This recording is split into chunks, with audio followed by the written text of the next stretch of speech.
The media library includes sections like audio, title, transitions, effects, and elements.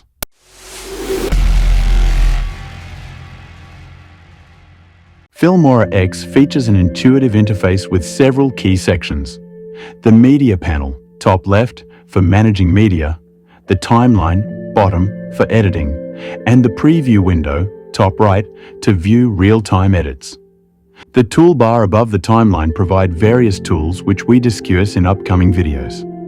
The media library includes sections like audio, title, transitions, effects, elements, and split screen. The media library top bar offers the file option where you can see multiple options like New Project, Open Recent, Import Media, Record Media, Save Project as, etc.